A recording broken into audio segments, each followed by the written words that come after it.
कृपया भाषण जारी रखें। पास बैठे एक व्यक्ति चिल्लाए। वह व्यक्ति वल्लभ भाई पटेल थे। बैठ जाओ गांधी, निजाम फिर चिल्लाए। वहां पूरे तौर पर अफरा तफरी मच गई। राजाओं और अन्य विशिष्ट लोगों को वहां रुकने और उनके अपमानजनक भाषण सुनने का कोई मतलब ही नहीं था। इसी दौरान कई राजा महाराजा हाल से उठकर बाहर चले गए, लेकिन निजाम वहीं बैठे रहे। अब तक भारत के राजाओं महाराजाओं को उनके मुंह पर सत्य बताने का साहस किसी ने नहीं किया था। केवल गांधी जी ही ऐसे पहले नेता थे जिन्होंने भारत के राजा महाराजाओं के सामने ही उनका चेहरा बेनकाब किया था। निजाम के पास ही कपूरथला के महाराजा जगजीत सिंह बैठे थे। उन्होंने निजाम से कहा, कुछ न कुछ बदलने वाला है। कुछ नहीं होगा। पटियाला में भारत के राजाओं की एक शीर्ष बैठक होने वाली है। उसमें सब कुछ तय हो जाएगा। क्या तय होगा उसमें? कुछ न कुछ बुरा ही होगा। क्यों? Secretary of state for India ने हाउस ऑफ कॉमन्स में यह घोषणा की है कि वह भारत में स्वशासन के लिए शीघ्र से शीघ्र कदम उठाने को तैयार है। इसी मुद्दे पर पटियाला में बैठक होने वाली है। यह तो हमारे हित में ही होगा। कैसे? अब वक्त आ गया है कि हम लोग अंग्रेजों से युद्ध में अपने योगदान को भुना सकें। ओह, वाकई यही सही है। और तभी यह बकबक बंद करो और महात्मा गांधी को सुनो। वल्लभ भाई पटेल ने निजाम व महाराजा कपूरथले को आंखें दिखाते हुए कहा, भारत के राजा महाराजा जिनका शासन हिटलर से भी ज्यादा निरंकुश था, उनकी पीठ पीछे भी कोई उनकी बुराई करने की हिम्मत नहीं कर सकता था। लेकिन आज उन्हें उनके ही सामने धमकाया गया। तो यह कोई साधारण बात नहीं थी, बल्कि एक ऐतिहासिक घटना और बदलने वाले युग का संकेत था। अपनी निर्भीक वाणी से नए युग के आगमन की आहट देने वाले आखिर ये लौह पुरुष हैं कौन? पास बैठे एक क्रांतिकारी युवक रामचंद्र राव ने अपने साथी नरेंद्र से पूछा, क्या आपको नहीं पता ये निर्भीक नेता कौन है? उसने धीरे से उत्तर दिया, नहीं तो। रामचंद्र राव ने भी धीरे से कहा, ये है वल्लभ भाई पटेल। क्या ये ही वल्लभ भाई पटेल हैं? इनका तो बहुत नाम सुना है। ये तो इन दिनों गुजरात के सबसे लोकप्रिय नेता माने जाते हैं। सरदार वल्लभ भाई पटेल का सुर्ख लाल चेहरा देखकर निजाम एकदम भयभीत हो गए थे। सरदार पटेल की आंखों से शोले बरसते देख कपूरथला के महाराजा भी शांत हो गए थे। भारत में यह पहली बार हुआ था कि देश के दो शक्तिशाली राजा एक किसान नेता की धमकी से भयभीत हुए थे। और गांधी जी के भाषण के साथ ही पंडित मदन मोहन मालवीय ने घोषणा की, और अब होगी अनमोल उपहारों की नीलामी। मदन मोहन ने एक जूती दिखाते हुए कहा, यह जूती कोई मामूली जूती नहीं है। यह हैदराबाद के निजाम की जूती है। लगाइए जनाब इसकी कीमत। 100 रुपए, किसी ने कहा।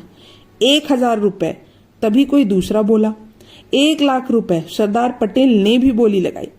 रामचंद्र राव, जो बाद में पटेल के पास ही आकर बैठ गए थे, वल्लभ भाई से पूछा, इतनी मामूली सी जूती 1 लाख रुपए में लेकर आप क्या करेंगे? निजाम के सिर पर मारूंगा, उसका जवाब था। 10 लाख रुपए, तभी निजाम ने अपनी बोली लगाई। निजाम की बोली लगते ही पटेल ने पास बैठे रामचंद्र राव से कहा, लो, मार दी निजाम की जूती निजाम के सर पर। ओह, इसका मतलब आपने निजाम की जूती की बोली 1 लाख रुपए उस्मान अली को उकसाने के लिए लगाई थी? हाँ, मैं जानता था कि निजाम किसी भी कीमत पर अपनी जूती स्वयं ही खरीद लेगा। मगर निजाम ने ऐसा क्यों किया? इसलिए कि इससे बड़ा सनकी राजा भारत में कोई और नहीं है। पटेल, सुभाष और गांधी जी के बढ़ते प्रभाव से चिंतित निजाम इंग्लैंड पहुंचे और महारानी विक्टोरिया से गुहार लगाई, सारी दुनिया की मालकिन हैं आप। आपकी दुनिया में यह क्या हो रहा है? क्या हुआ हमारी दुनिया को? हम वर्षों से सुनते आए हैं कि आपके राज में कभी सूर्य अस्त नहीं होता और ना कभी होगा ही। गर्व से विक्टोरिया ने कहा, होगा नहीं, लेकिन सूर्य को ग्रहण असंभव। हमारे राज्य में सूर्य को भी ग्रहण नहीं लग सकता। क्यों नहीं लग सकता? और फिर निजाम ने महारानी को भारत में गांधी, पटेल और सुभाष जैसे नेताओं के बढ़ते प्रभाव का एक ऐसा विवरण पेश किया जैसे उन्होंने चलचित्र ही चला दिया हो। भारत में चल रहे स्वतंत्रता आंदोलन के बारे में विस्तृत जानकारी मिलते ही महारानी चिंतित हो उठी और उन्होंने तुरंत ही आपातकाल बैठक बुलाई। बैठक का परिणाम यह हुआ कि अंग्रेज सरकार ने एक एक्ट बनाया जिसके अनुसार सरकार बिना किसी मुकदमे के किसी भी व्यक्ति को जो सरकार का विरोध करे कैद कर सकती थी। इसे रॉलेट एक्ट के नाम से जाना गया। रॉलेट एक्ट के खिलाफ गांधी जी और पटेल जी की अगुवाई में देशवासियों ने कमर कस ली। पूरे देश में इसके खिलाफ हड़तालों का आयोजन हुआ। पटेल जी अहमदाबाद की हड़ताल की अगुवाई कर रहे थे। इसकी सफलता से भयभीत होकर अंग्रेज सरकार ने सांप्रदायिक दंगे करा दिए। दंगों ने दिल्ली को हिलाकर रख दिया। दिल्ली में आर्य समाज के नेता स्वामी श्रद्धानंद ने रॉलेट एक्ट के खिलाफ निकाली गई रैली का नेतृत्व किया तो अंग्रेजों ने आंदोलनकारियों को धमकी दी, यदि तुम अब एक कदम भी आगे बढ़े तो गोलियों से भून दिए जाओगे। गोली पहले मेरी छाती पर लगेगी, आम जनता बाद में भुनी जाएगी, स्वामी श्रद्धानंद ने सीना तानकर कहा। स्वामी जी आगे बढ़ गए और फिर उन्होंने हिंदू मुसलमानों की विशाल जनसभा को ऐतिहासिक जामा मस्जिद में संबोधित किया। हम जानते हैं कि यह आग किसकी लगाई हुई है, रॉलेट एक्ट क्यों लाया गया है, लेकिन स्वतंत्रता हमारा जन्मसिद्ध अधिकार है और हम इसे लेकर रहेंगे।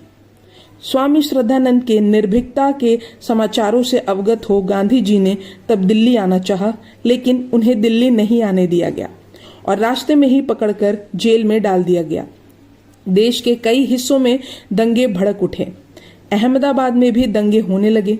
पटेल जी भी दंगों को रोकने के लिए आगे आना चाहते थे, लेकिन पुलिस ने उनके घर को चारों तरफ से घेर लिया था। रॉलेट एक्ट के खिलाफ 13 अप्रैल 1919 को अमृतसर स्थित जालियांवाला बाग में सभा हो रही थी। तभी दुष्ट जनरल डायर ने बेकसूर जनता पर गोलियां चलाने का आदेश दे दिया। इसमें हजारों बेकसूर नर नारी मारे गए।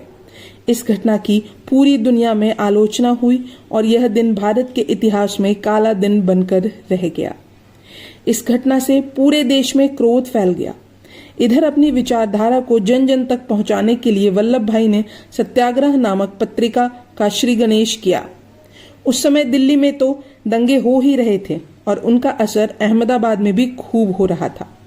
सरकार ने वल्लभ भाई को काम न करने देने के लिए उनके घर पर पहरा बैठा दिया। पुलिस वाले उन्हें लगातार परेशान करते रहे, पर वह अपनी गतिविधियों में पहले की भांति ही लगे रहे।